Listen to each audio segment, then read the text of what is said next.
Ladies and gentlemen, the ceremony will now begin.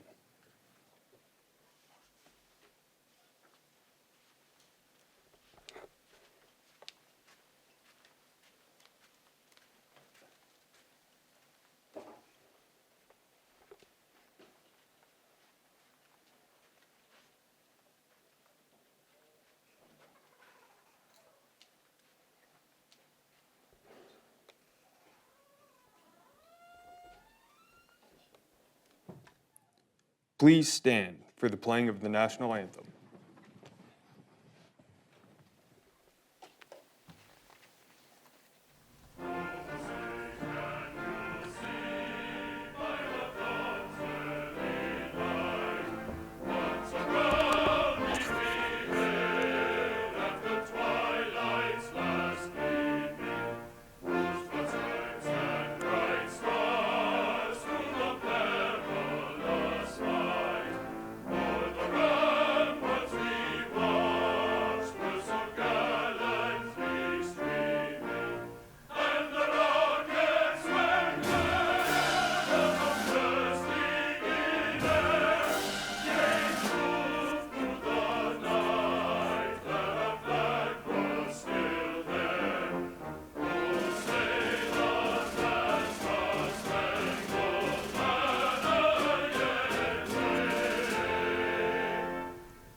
Please be seated.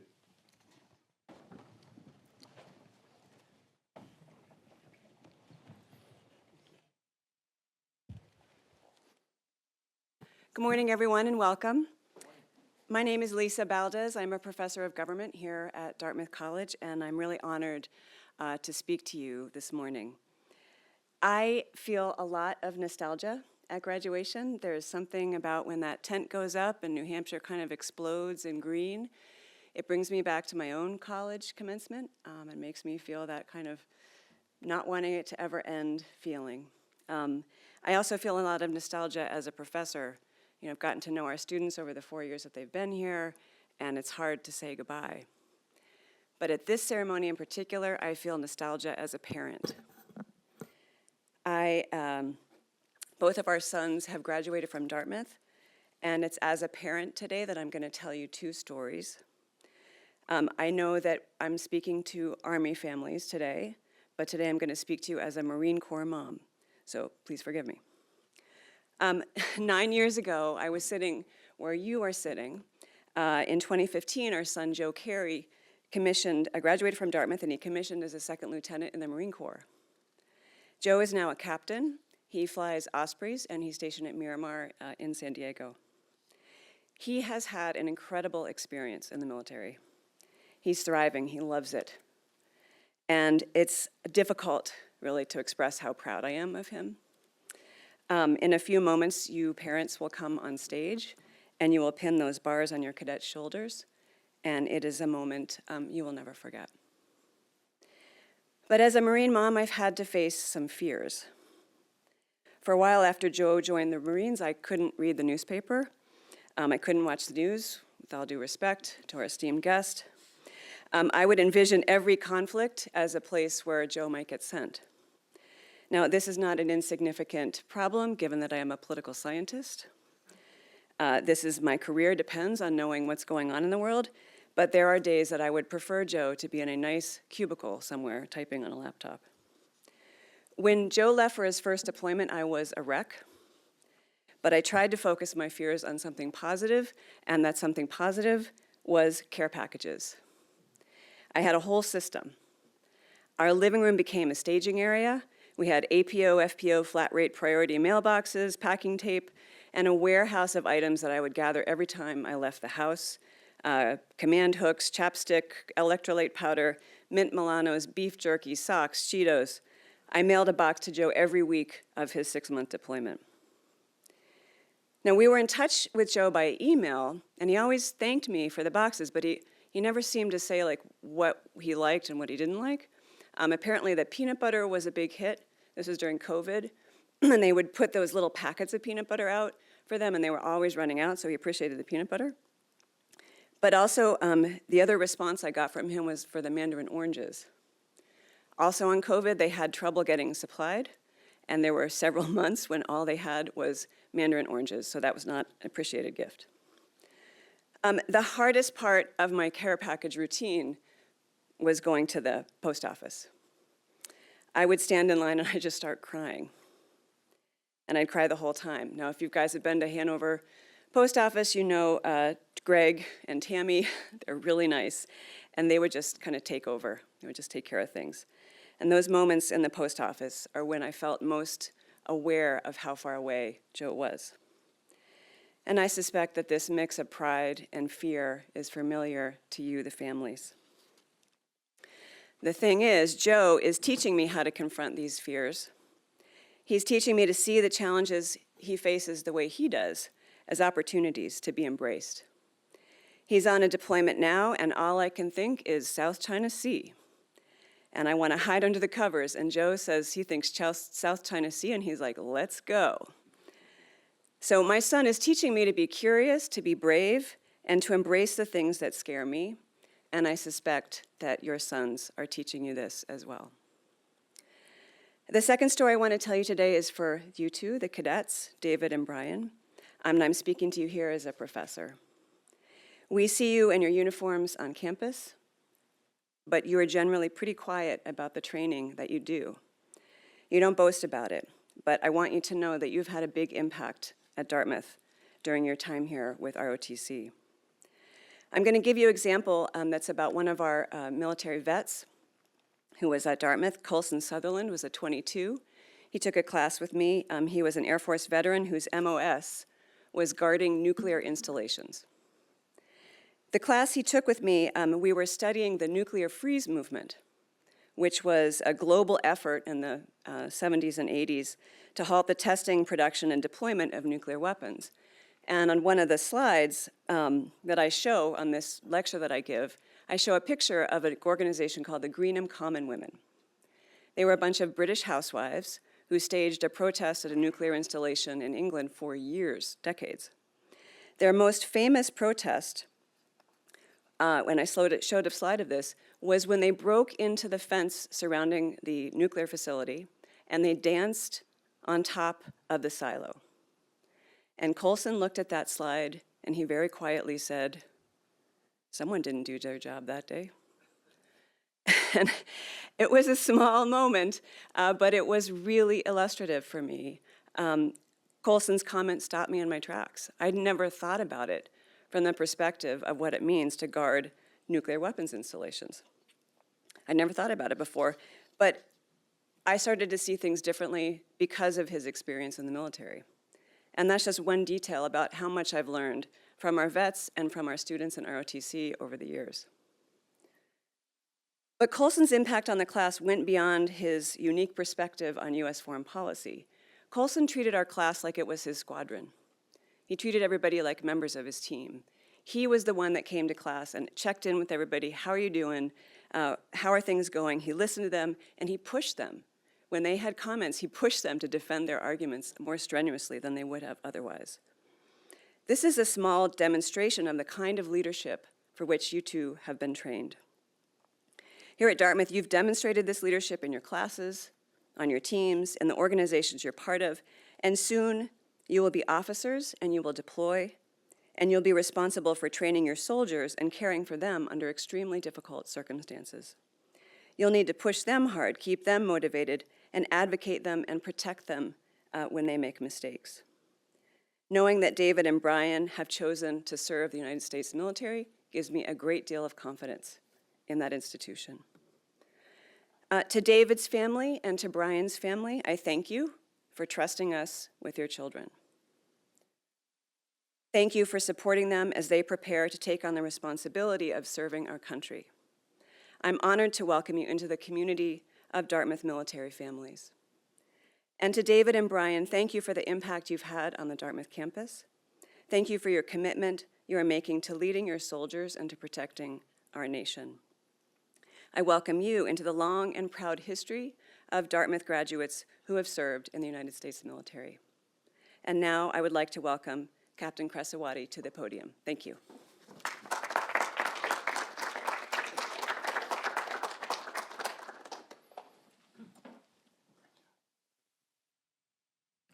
Thank you, Professor Valdez.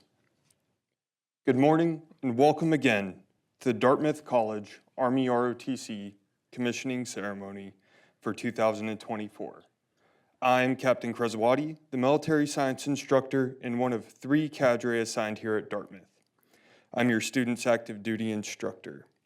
And today it is my honor to welcome you, family, friends, and distinguished guests as we celebrate and recognize this important milestone in these young officers' careers.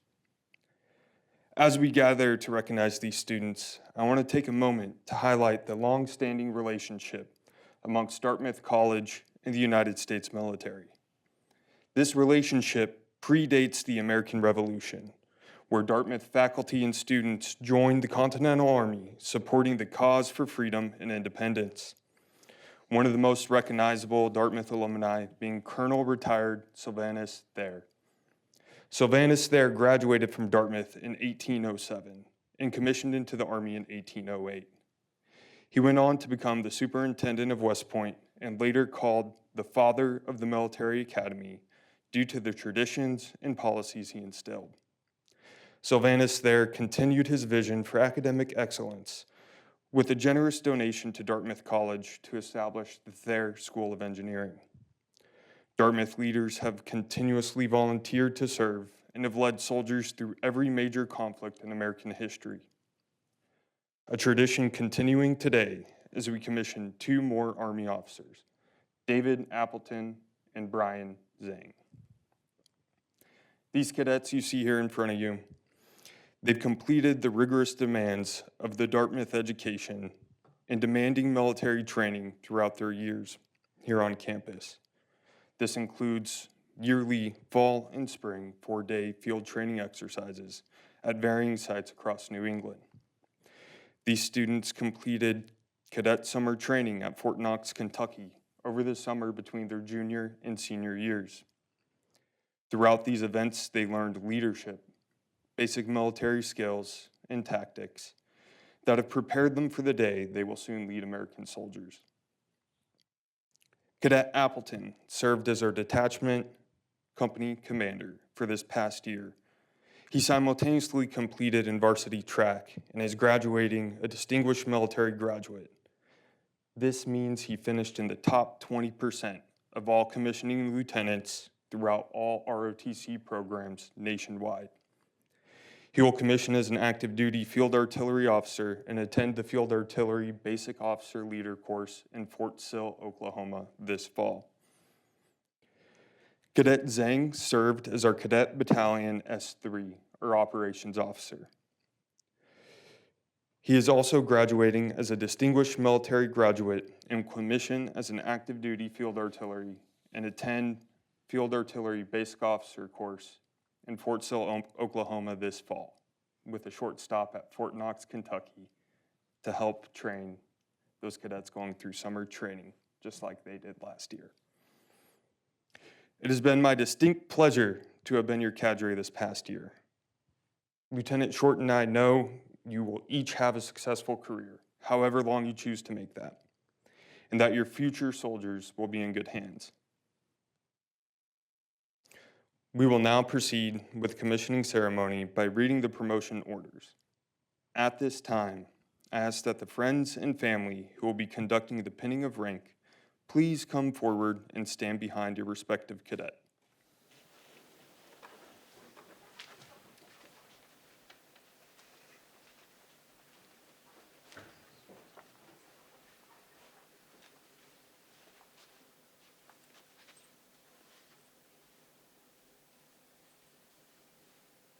Attention to orders. The President of the United States has reposed special trust and confidence in the patriotism, valor, fidelity, and professional abilities of the following officers: David Appleton and Brian Zhang. In view of these qualities and their demonstrated potential for increased responsibility, they are therefore promoted to the rank of second lieutenant, effective June 8th, 2024. By order of the Secretary of the Army and the President of the United States, signed Christine Wormuth. You may now pin the shoulder rank. Once complete, please pause for a photo before returning to your seats.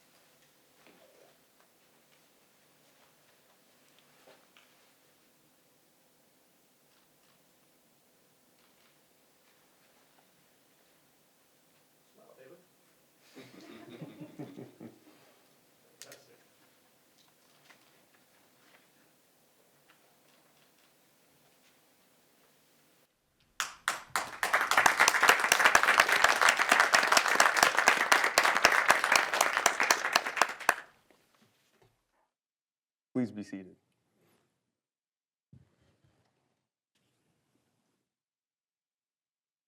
We will now proceed by administering the commissioning oath. I will administer the oath of office to Second Lieutenant David Appleton.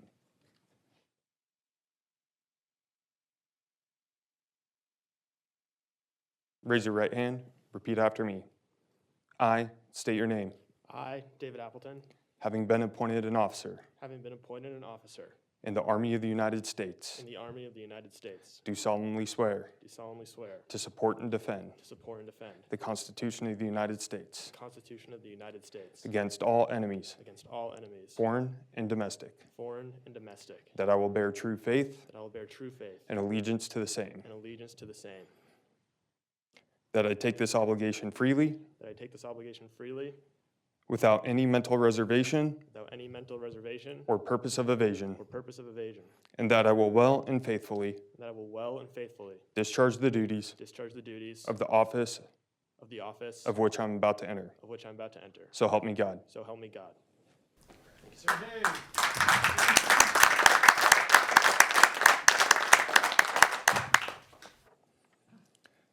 Second Lieutenant Appleton will now receive his first salute from Military Science Instructor Sergeant First Class Carlson. Their first salute from a non-commissioned officer is in exchange for a silver dollar. The history of the first salute in the United States military dates back to the customs and traditions of the British regiments stationed in the American colonies.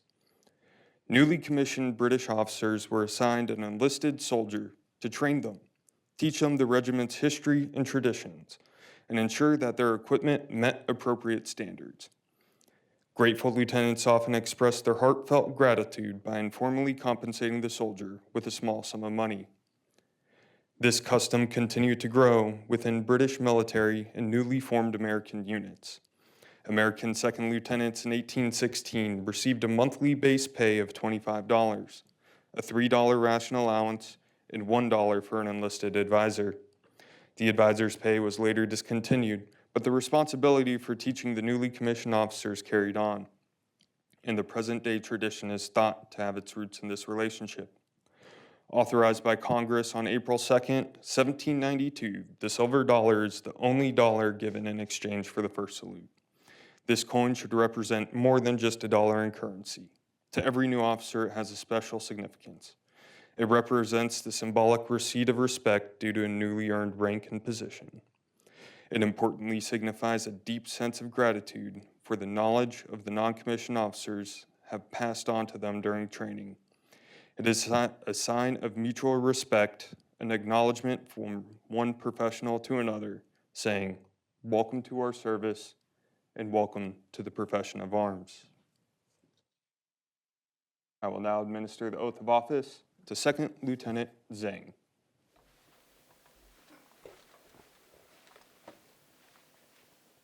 Raise your right hand, repeat after me.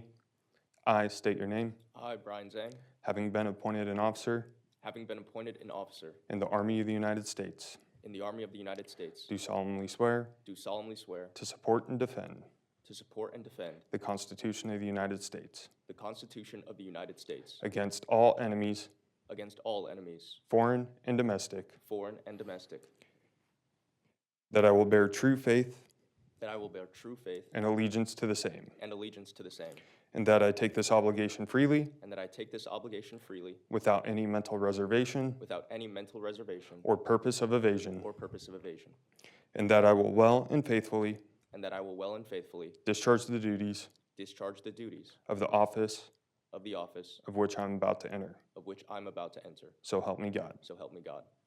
Congrats.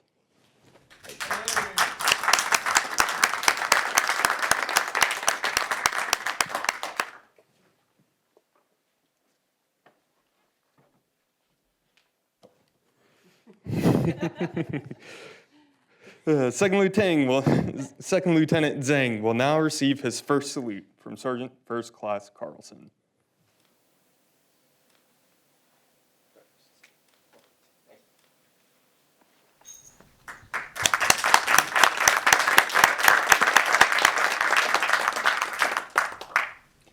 I now have the honor of introducing Jake Tapper, a CNN anchor and the network's chief Washington correspondent. Jake has been a widely respected reporter in the nation's capital for more than 20 years. He currently anchors The Lead with Jake Tapper in CNN's Sunday morning show, State of the Union. Jake has moderated many presidential debates, and his reporting has been recognized with numerous awards. On top of being a successful journalist, Jake is an illustrator and author of 5 books. Of all his accomplishments, it is his work with and on behalf of veterans which he is most proud. As an ambassador of the top-rated charity, Homes of Our Troops, he organizes an annual auction to build specially designed mortgage-free houses for severely injured veterans of the wars of Iraq and Afghanistan.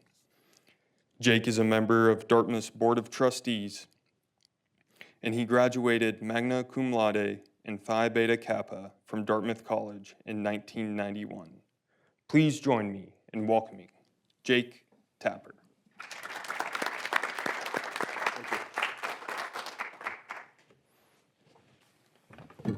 Thank you so much, everyone. And let me say, Lieutenant Appleton and family, Lieutenant Zhang and family, congratulations, huge honor.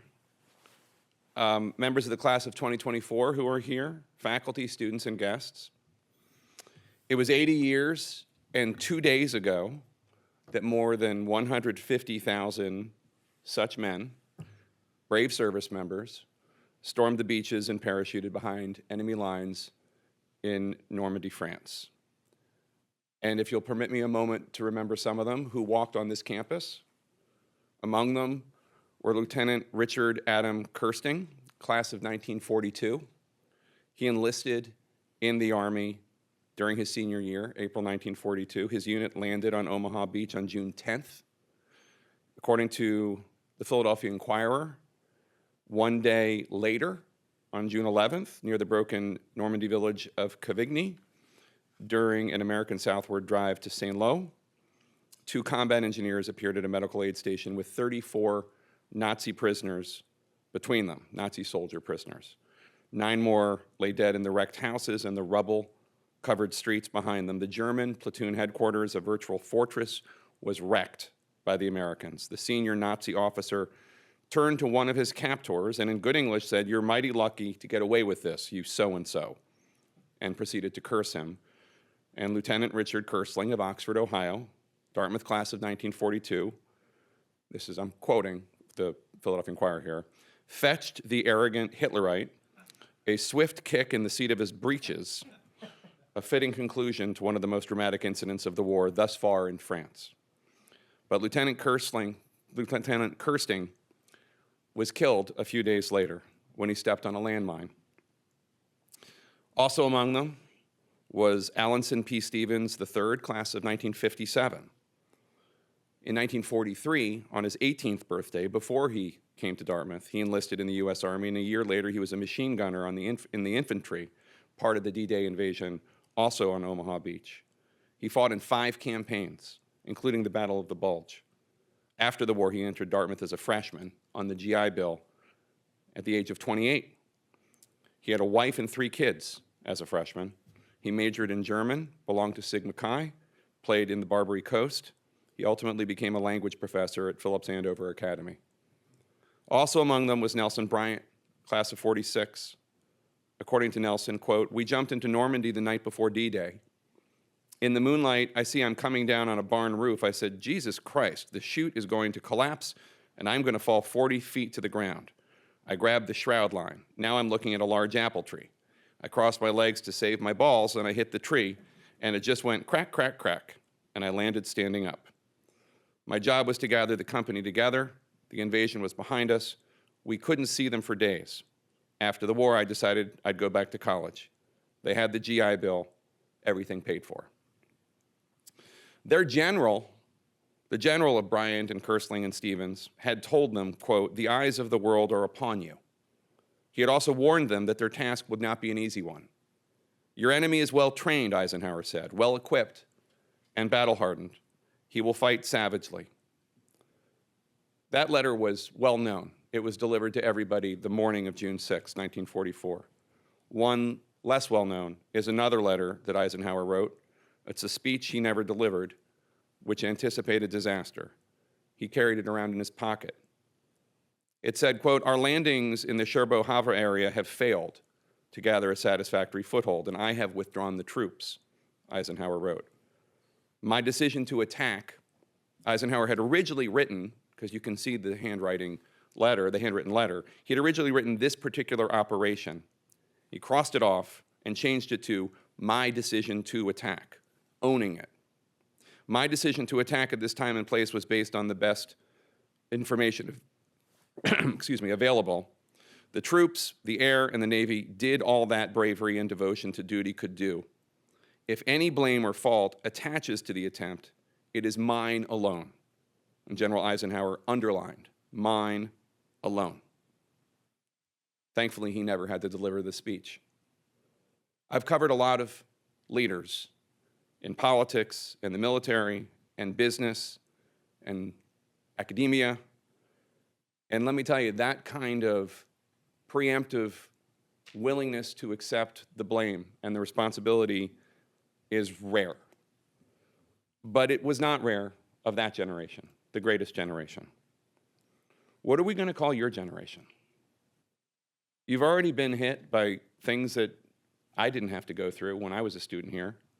You had COVID, you had lockdowns, you have this epidemic of misinformation, a challenge to the very world order that the men of D-Day fought for.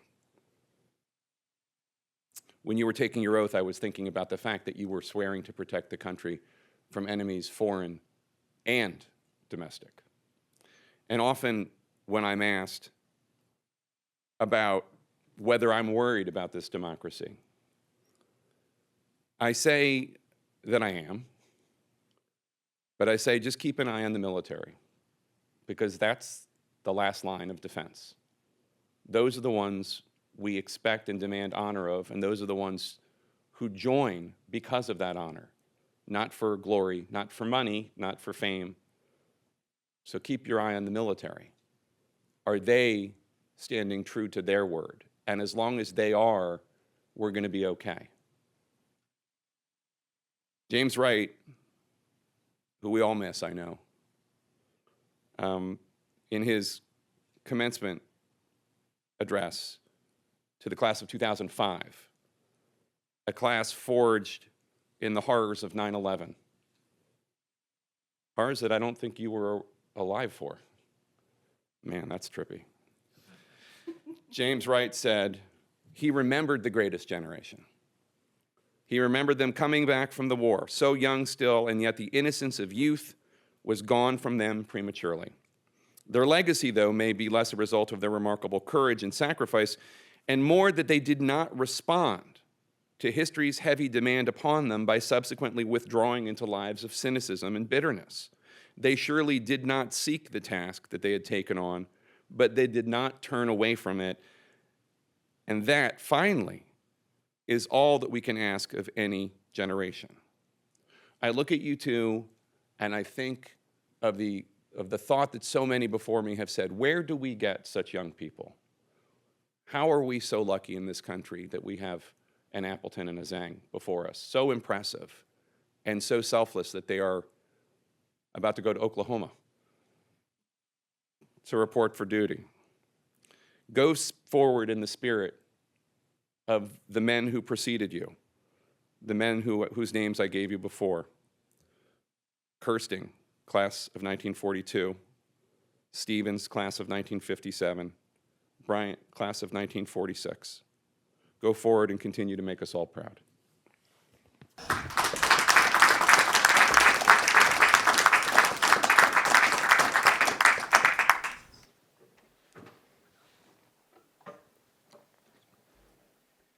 Thank you, sir, for your kind words and for joining us in Hanover here on your weekend.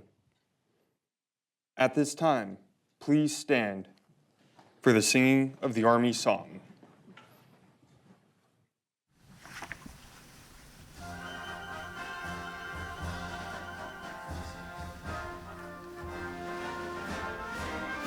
March along, sing a song with the army of the free.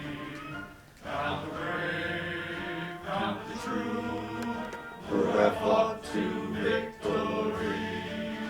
We're the army and proud of our name. We're the army and proudly proclaim.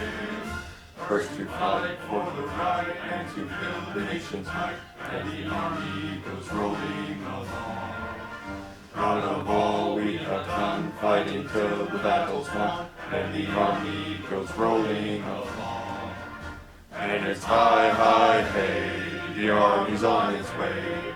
Count off the cadence loud and strong. For wherever we go, you will always know that the army goes rolling along.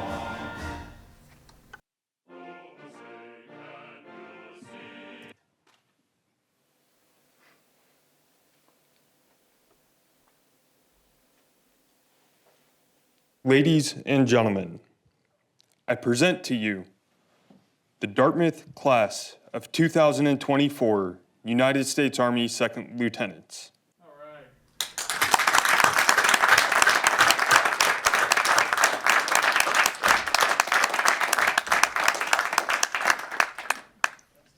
This concludes today's ceremony. You may continue to take pictures. I would also like to invite you all to join us for a reception in the atrium immediately following. The atrium is located directly outside. Thank you.